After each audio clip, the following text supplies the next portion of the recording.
চিন্তা করা হয়, এখন স্বাভাবিক বিষয়। আপনারা হচ্ছেন বড় লোকদের প্রতিনিধি, আপনারা হচ্ছেন ব্যবসায়ীদের সাথে এক প্লেটে 10,000 টাকার ইফতার খাওয়ার প্রতিনিধি। আজকে এক সময় আগে ওবায়দুল কাদের বলেছিলেন যে এইরকম দু একটা আন্দোলন নামাতে আমার ছাত্রলীগই যথেষ্ট। আজকে কোথায় সেই ছাত্রলীগ?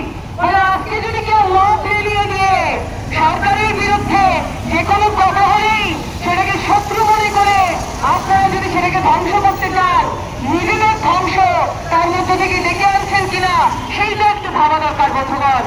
আজকে আমরা বলতে চাই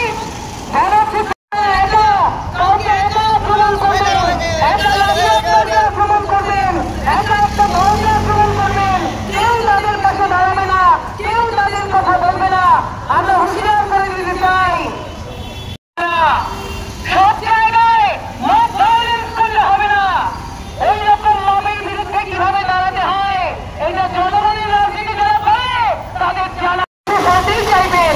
জনমানুষের অংশগ্রহণকে, জনমানুষের নেতৃত্বকে সামনে আসতে দিলে আপনাদের এই ভোকাবাদী ভাওতাবাদী সেগুলি তো প্রকাশিত হয়ে যাবে। ফলে এই ব্যবসায়ী শ্রেণীর হাত থেকে ক্ষমতা জনমানুষের হাতে নিয়ে আসতে হবে।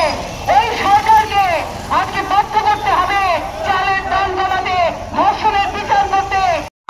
আজকে এক সময় আগে ওবায়দুল কাদের বলেছিলেন যে এইরকম দু একটা আন্দোলন নামাতে আমার ছাত্রলীগই যথেষ্ট। আজকে কোথায় সেই ছাত্রলীগ?